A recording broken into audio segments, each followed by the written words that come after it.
My first hot take is going to be that AJ Dillon will outscore Aaron Jones this year. On just underdog fantasy, Aaron Jones is ranked RB11. AJ Dillon is RB19. I only looked on underdog. I didn't really bother looking anywhere else. It's probably inflated a little bit on underdog for AJ Dillon. It's probably an inflated ADP a little bit. So I'm going to throw myself a little bit of a landline, a little bit of a rope here and say this is in half point PPR. I still think it's going to be relatively close. I still think AJ Dillon can outscore him even in a full PPR. Now I'm going to sell you on this thing here. So Dillon had more carries than Aaron Jones last year. More carries and only 2 less total touches than Aaron Jones. Jones had 10 touchdowns last year. 4 of those came in one game in week 2. Dillon is bigger, stronger, and faster. He's 5'9" to 6 feet, 208 pounds to 247. And if, believe it or not, AJ Dillon ran a faster 40 at his combine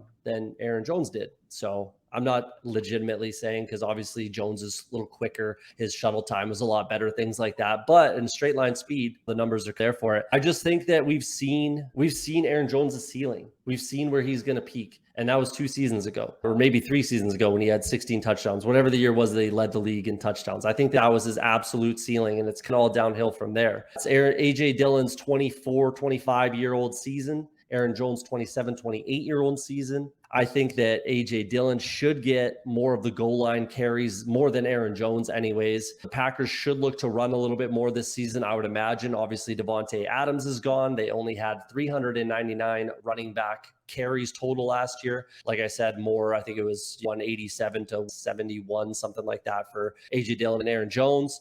And I just think that we're scratching the surface with AJ Dillon. I think he's just getting going. I think that this is a year that he can absolutely take off and take a stranglehold on that job and become the guy in Green Bay. Even if we talk about the receiving stats, AJ Dillon caught 34 of 37 targets for 9.2 average. Aaron Jones, 52 catches on 65 targets with 7.5 average. So that big play potential is obviously there with AJ Dillon. That's what I'm taking, especially at cost, RB11 versus RB19. And again, it's probably higher on ESPN and Sleeper and things like that for AJ Dillon. So at cost, without a question, and I said this last week as well, without question, I'm taking AJ Dillon, but I'm basically avoiding Aaron Jones and drafting AJ Dillon. What say you guys? Craig, go ahead. Go get him. I guess I don't think it's that crazy. We've seen the Packers backfield, the expectation of it to be used more this year just because of what's happened there. And it's going to lend itself to use of both of those backs more. And I think it kind of feels like they do have more defined roles of how they're going to be used. I guess my question to you would be,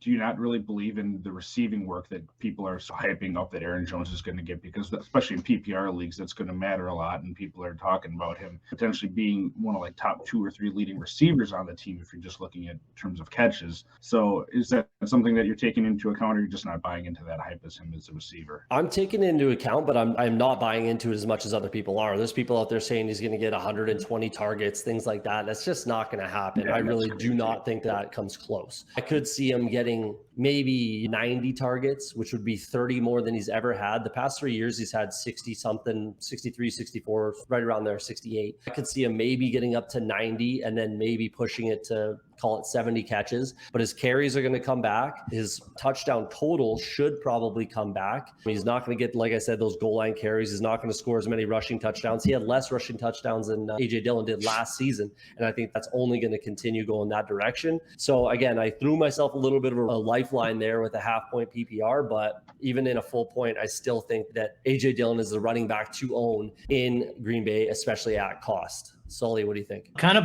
butts right up against one of my hot takes, so I'm just going to tell you what it is, and it's that Aaron Jones leads the Packers in targets, receptions, yards, and finishes as the overall RB1 this season. Overall RB1. So 120 targets, we say, is outrageous. Yeah. How many targets a game do you think is reasonable for Aaron Jones? I think maximum 6. Okay, so if he gets 6 targets a game and he plays all 17 games, that's 102 targets.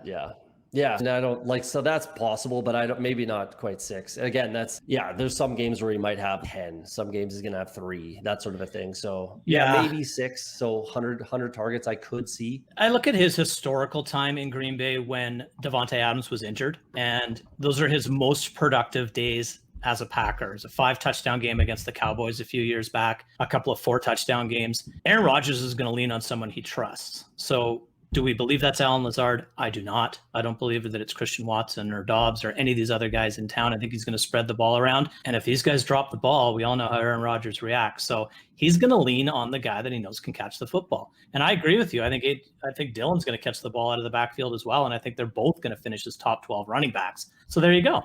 So that's where I have a hard time with it, just because of the total. How many total running back targets are there going to be? But I'm not saying he's going to be lining up in the backfield all the time. I think you see both these guys on the field plenty at the same time, and Jones lining up in the slot. I just see a quarterback who historically throughout his career, whether it was Jordy Nelson or Devontae Adams, leaning on a favorite target and peppering him all season long. And I think if Jones stays healthy, he has the ability to be that leader on that team.